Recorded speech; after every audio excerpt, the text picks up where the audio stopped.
Well, hello, shell buddies, and welcome back to the Ashore Bijoux channel. This is a very quick beach report for you, just to give you an update on some of the conditions around the area, and what we saw when we went out today following Storm Debby. Alright, first and foremost, she was an obnoxious guest. She needs to leave, and she needs to take her water with her.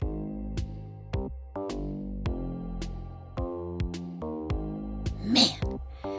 At one point when it was still raining yesterday, they told us we had had a foot of rain already. And we were getting just lashed with savage rain bands. Most of yesterday, we had a ton more rain.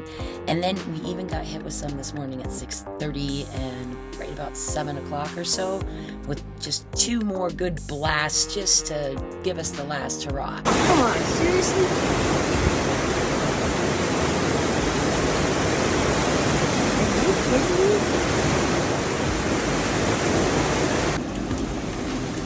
I woke up at 3 o'clock in the morning out of nowhere, okay?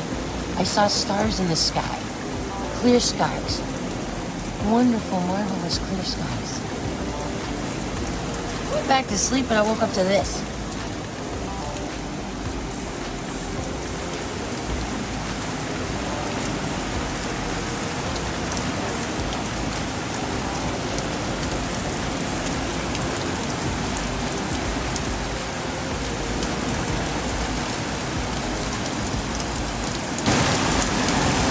These rain bands, I mean, she's all the way up in South Carolina. These rain bands are savage.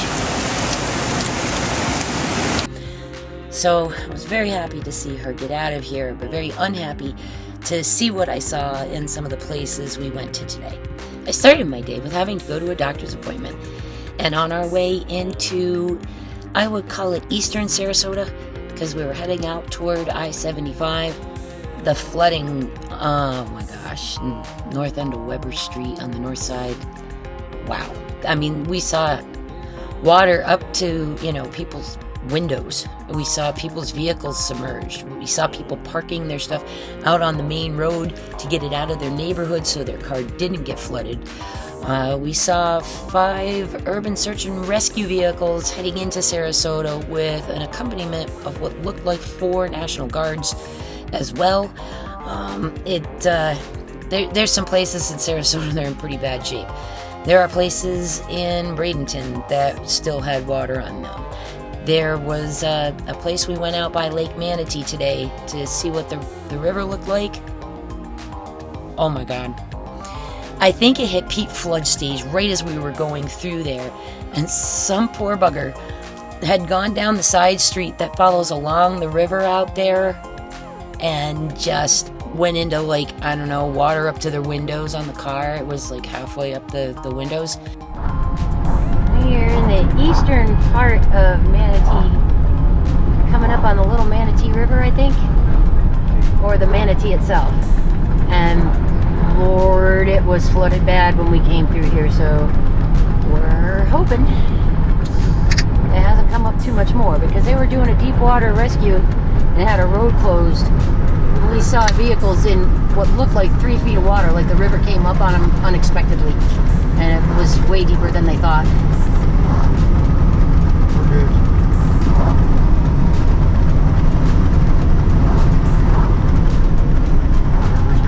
It's actually gone down a little bit. It looks better than it did when we were through here earlier. We must have been hitting max earlier when we were through here. But yeah, that's still flooded, and that car is still down there in the water. I ain't figured out how to get him out of there yet. And the river is well over its banks, all over the place. So significant flooding still happening. I hope they weren't in the car. I hope they managed to get out, but in that kind of rushing water, I just don't know. I don't know. So we saw some pretty rough stuff today. Considering that it wasn't a wind event, it was still astonishing to see how much water there still was standing, because we had an unprecedented amount of rain. Out where we were earlier, where we saw the Manatee run over its banks, that was, I think, 17 inches of rain they got out that way, north of Lakewood Ranch. and Lakewood Ranch itself. So yeah, the rainfalls were significant. Are you kidding me right now with this? Oh my God.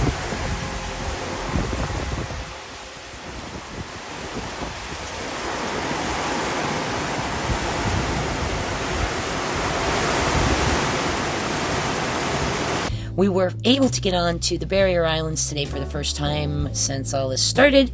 The bridges are back open, but there's still quite a bit of flooding on the islands themselves. You can see St. Armand's Circle is dried off, but there's a lot of standing water on some of the side streets still. The story was the same on Longboat. We could tell a number of places where the road had gone underwater. And we did try to access a couple places at Longboat, and what a mess. Alright, the Gulf side parking accesses are underwater, so we will not be checking this beach access today. Wow, that pulls right up to the edge. At the next stop sign, full of rainwater. turn right. Alright, Gulf side drive is still under some water, as we can see. I thought maybe it'd be I thought we'd be able to get into the parking spaces, but no, it's hopefully about 6 inches of water in there.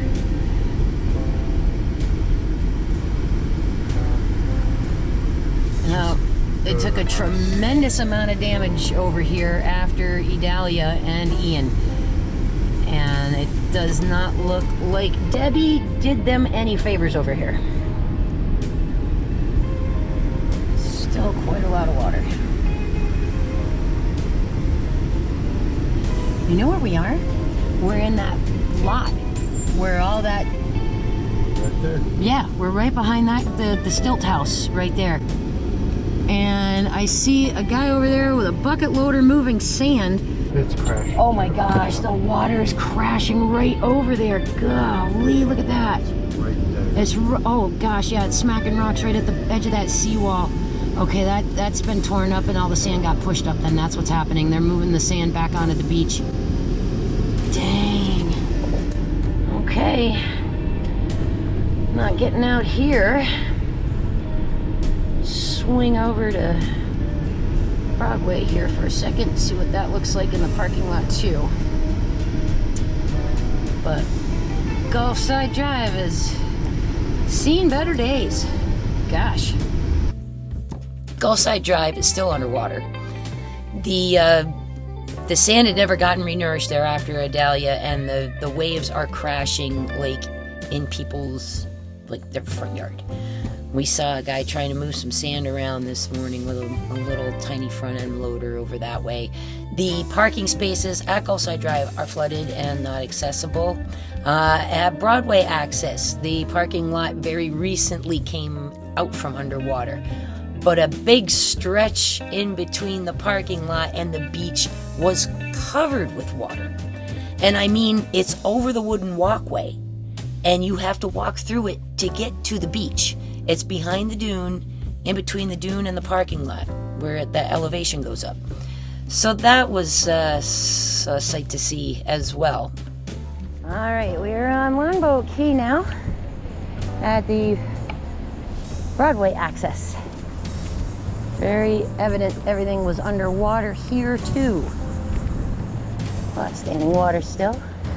Oh, John. We gotta take the walkway. We ain't walking down there. That's not looking good. Oof. Okay, you may not be able to see it yet on camera, but you will when we get closer. There's a spot here, we kind of go up the hill, then we go down the hill, then we go up the hill. And we like to walk this because we always find cool parking lot fossils, but it's full of water. Even the walkway is underwater. Wow. Okay, I don't recall seeing water here, like, ever. Not even after Ian. So, yeah, Finn was pretty energetic too. So was Idalia. None of them flooded this. Then again, we didn't get 14 inches of rain for any of those like we did this one. So we've got water flowing around here from someplace. The walkway is going to keep us out of the bulk of it, but ugh, All right, I'm in an inch and a half or two. Ick. That was gross. No. I didn't even want to do it now. Look at this. I mean, that's crazy. Look at this. Yuck. I do not want to walk through that. Golly, look at over here behind the dunes and everything. Jeez.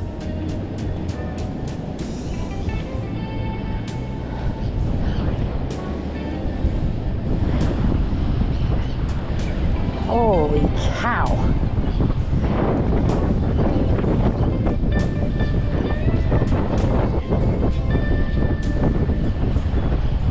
Damn, where did the beach go?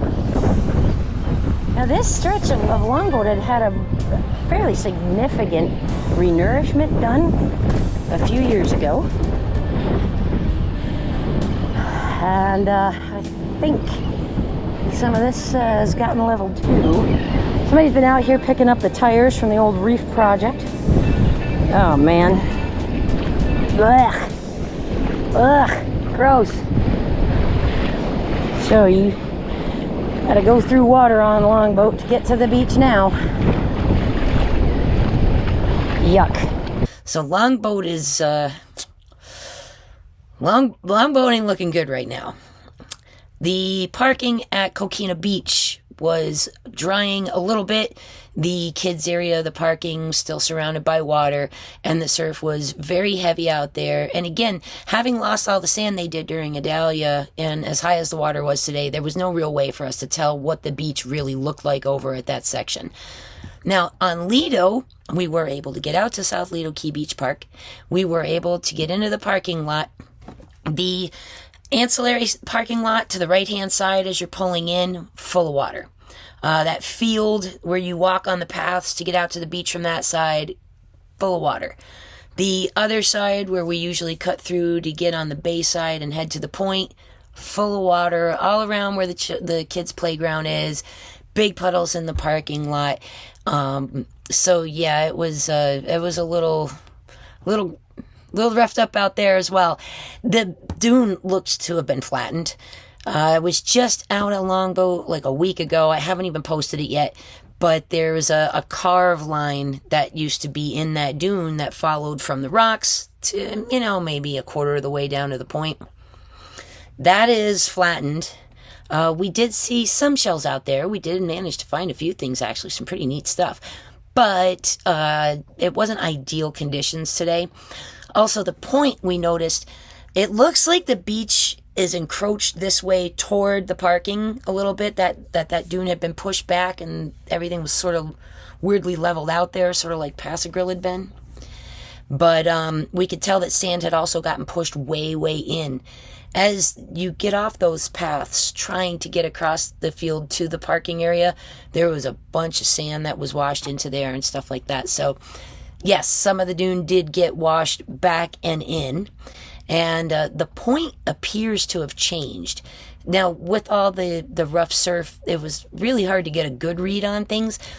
But I feel like part of the point has been kind of snubbed off, and it's changed width a little bit. That's what it seemed like when we were out there today. All right, now to satisfy my curiosity. Nothing will stop the shower.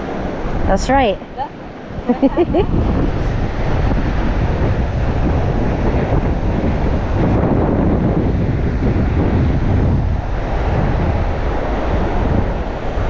All right, so water is coming across the bottom of the point now. The tide is on the way in. Yes, this point has absolutely grown since the last time we were down here.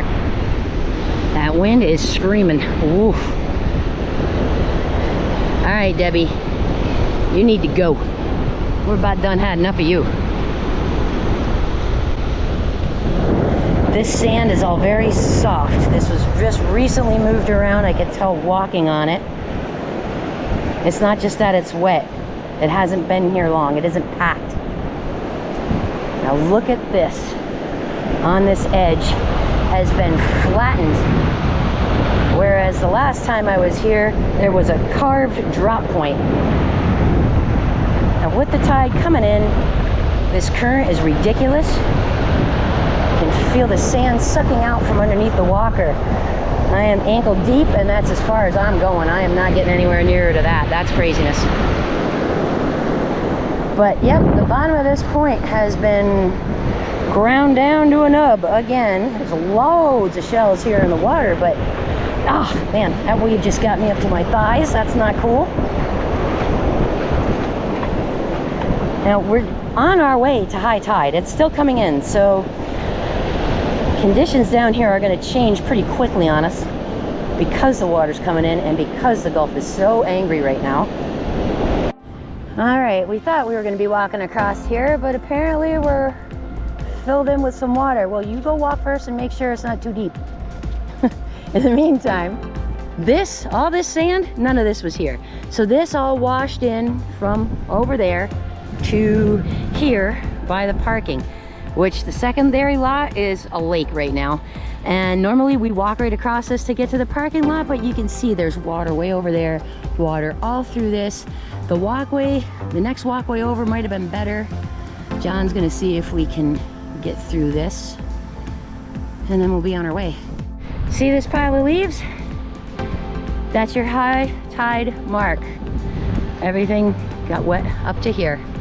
Still pretty wet from the looks of things too, but that's your high tide. Much of Lido South Lido Beach Park is underwater, where the kids play area is and all this grass, the access point out to the beach. Yeah, this is all soaking wet. Got some boughs off of some of the pine trees are down in the park too, but the obvious big problem here is the flooding in here. So be a few days more before this is dried out for folks to come and play again. So shelling conditions were not fantastic today, and truth be told, shelling conditions really aren't good right after a storm. You have to wait a couple of days. Your first day is after things stop, but the water level is still high and you can't get out to the barrier islands and go anywhere and look at anything. Your second day is what we saw today. Gulf, incredibly churned. Watercolor is not good. There's a lot of dirt and silt and like a tea stain to some of it. It's not good. So with the surf rough like that and with the water conditions like that, shelling is not awesome, of course, on day 2. So really tomorrow and going forward for another few days, shelling should be quite a bit better. Now, that being said, I am going to be going up to Paso Grill tomorrow, taking a look at what's going on with the dredge projects, and I promise I will post some video. We did so much stuff today, and I'm so tired right now. And I know I have another big day tomorrow, so attempt to go live again tomorrow. I attempted it from Lido today with a 3-minute live, and the wind was just unbelievable. It was like 20 miles an hour, if not more. Just, you couldn't hear anything but static in the microphone at all. And I don't even know how my GoPro footage came out because it was just that windy out there. And the surf was crashing really loud. But we did find some really neat stuff. I found a cool paper cockle out there. And we found Elise murex. Found some moon snails. Couple of cones. I got a Florida cone. John got an alphabet cone. So I mean, there is stuff starting to show up and it's starting to come in, and there were a couple of gals out there who were shelling in the higher line and in the surf line. They had like a little grocery shopping bag full of stuff. I have no idea what it was they had, what they picked up, but they were finding stuff that they were happy to bring home too. So we did okay at Lido today. Had we gone maybe tomorrow, it probably would have been a little bit better, but I needed to kind of maximize my time, and I was going into Sarasota today for an appointment anyway, so hence we hit the Sarasota beaches first to take a look at things. So it's gonna probably be a little calmer tomorrow, calmer yet on Thursday. That's when we start seeing, some quality stuff start coming in, and we see the Gulf calming down enough for us to even be able to think about getting in the water, because today, not the day to do that. There were a few people swimming. I was pretty surprised about that, given what the watercolor looked like. Normally, our water is this beautiful blue, green, and teal, and aqua, and today it was like green and brown, and there was foam, and that's Not the Gulf of Mexico I know and love. And that's because it half the river's in it too. So there's that. But anyway, onward and upward we go to Paso Grill tomorrow. We're going to really take a look at the dog beach. I want to see what's happened to the point. I want to see if the point got bigger or the point got smaller. But if it got bigger, I can guarantee you that sand came from where they've been pumping it to. I'm real curious to see how much of that stayed put, considering the wave levels. We had 5 to 7 footers at one point, and we did get 3-4 feet of surge too. We were quite a little bit over our high tide mark, so we will see what Paso Grill looks like when we get out there, and hopefully I'll give you a live update then. Thanks so much for tuning in, and I will get back with you tomorrow to share some more.